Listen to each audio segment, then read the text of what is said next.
Lambung kan tugasnya udah memecah, Mm-mm. kenapa harus repot-repot dalam tanda kutip dipecah duluan di mulut? Kan bisa toh kalau kalau misalkan makan cepet-cepet nih belum kekunya sempurna, kan toh sama lambung juga dipecah lagi. Tapi kerja lambung jadi lebih berat Berat. kan. Yang tadinya harusnya udah lumat, Mm-mm.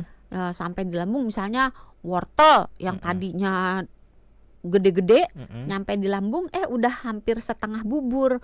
Jadi di lambung tinggal gampang, Meringankan. nguleknya tinggal dikit gitu. Berarti nggak boleh ya kalau lambung tuh kerja terlalu keras gitu ya, karena makanan yang kita Ya masukkan tuh kasihan belum terlalu. lambungnya, capek nanti Nah, hidupnya berat.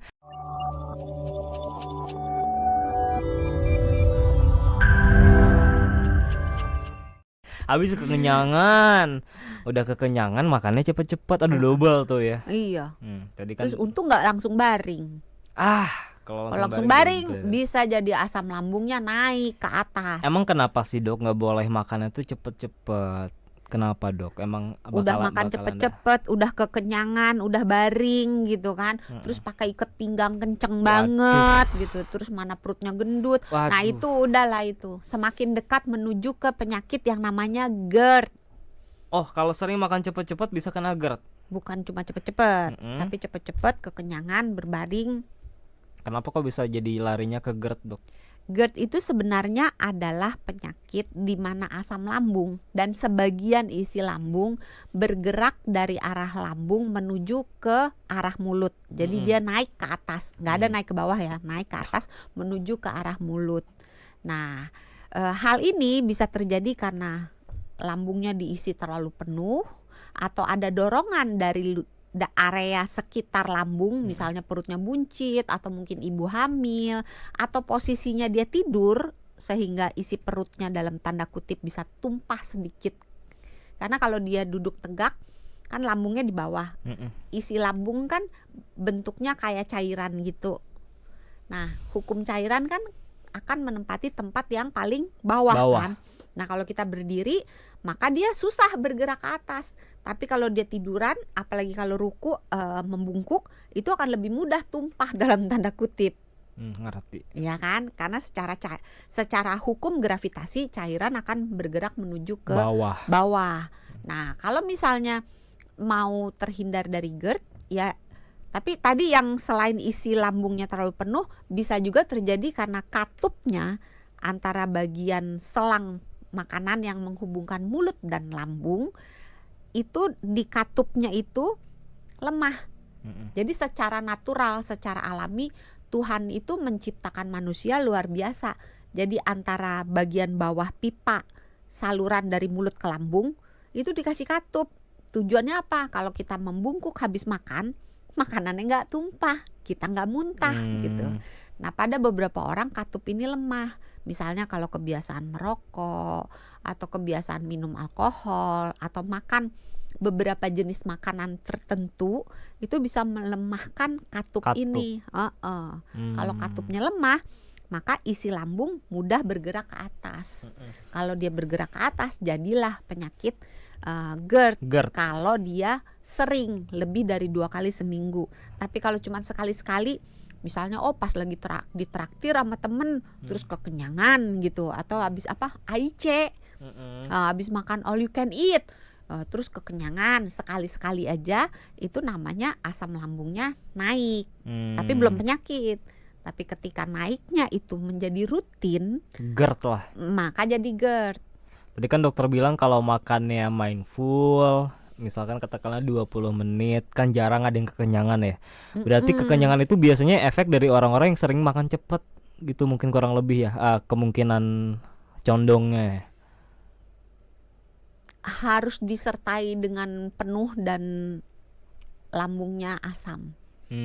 Jadi kalau dia makannya cepet tapi nyicil, bisa aja nggak kena GERD. Misalkan makannya cepet, abis tapi itu cuman seperempat piring seperempat gitu. abis itu melakukan aktivitas lain. Kayak Terus saya nanti misalkan makan lagi.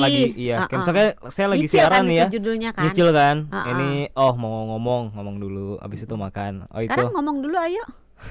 Nanti makan lagi Nah ya. ini ngomong ini makanya tadi bolak-balik ngambil. Karena makanannya belum habis ya. Kalau kita makan terlalu cepat nih dok, apa sih yang sebenarnya terjadi di dalam sistem pencernaan kita? Makanannya itu belum hancur dengan Sempurna. cukup baik. Oke. Karena fungsi lambung itu kan sebetulnya menghaluskan makanan yang sudah dihaluskan oleh gigi. Jadi Oke. kita di dalam mulut kita itu proses pencernaan sudah dimulai dengan enzim pencernaan. Oh ya, di mulut ya. Nah, Masih ingat belajar. dulu kalau zaman dulu Iya, SD tuh ya belajar. suruh ngunyah nasi gitu kan. Coba nasinya rasanya apa? Lama-lama kan kalau dikunyah nggak ditelen-telen lama-lama manis kan. Manis. Nah itulah kerjanya enzim di air ludah. Nah terus selain oleh enzim, dengan dikunyah secara mekanik itu dihancurkan, jadi kayak diulek gitu loh makanannya, kayak dicacah-cacah, kayak dipotong-potong kecil-kecil. Karena kalau makanan itu mau diserap oleh tubuh, dia harus tersedia dalam bentuk yang sangat kecil.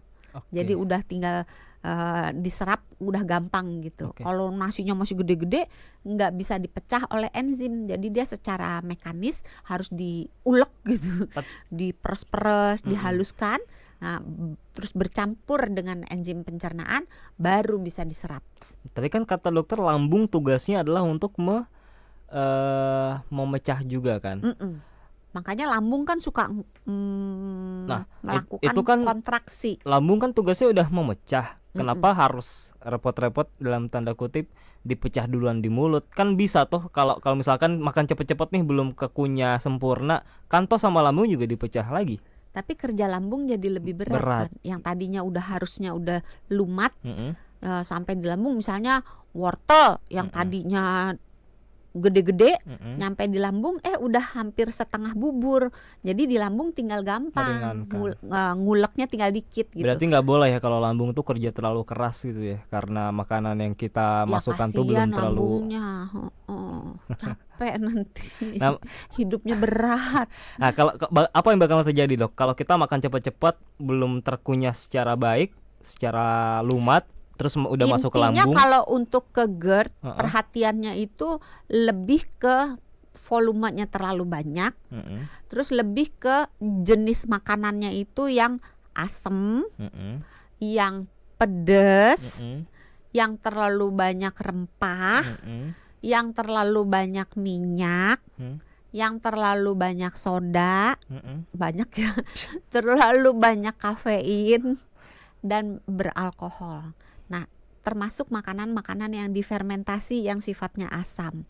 Itu kalau dalam jumlah besar, jadi kalau pedesnya cuman ya cabai 1 misalnya masih oke.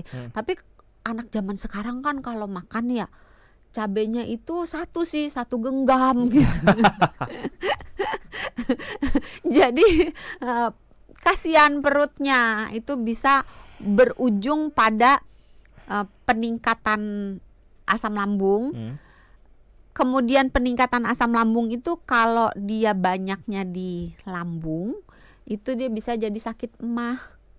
Beda lagi tuh ya. Beda. Tapi kalau misalnya asam lambungnya itu nggak cuma diem di lambung, dia naik ke atas, jadi asam lambung naik. Kalau asam lambung naiknya itu kejadiannya lebih dari 2 kali dalam seminggu, jadilah penyakit asam lambung. Penyakit asam lambung itulah yang kita kenal sebagai GERD. GERD itu sebetulnya singkatan gastroesophageal reflux disease. Jadi berbalik gitu, berbalik ke atas.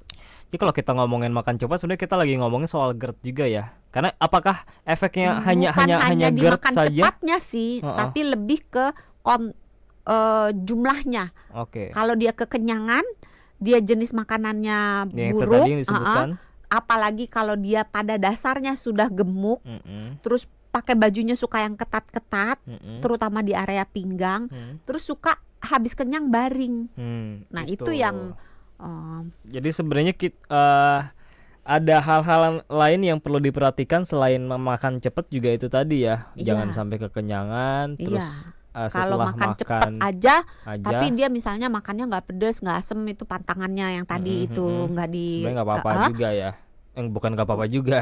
Nggak seberbahaya. Nggak seberbahaya kalau semuanya tadi itu di absen ada semua.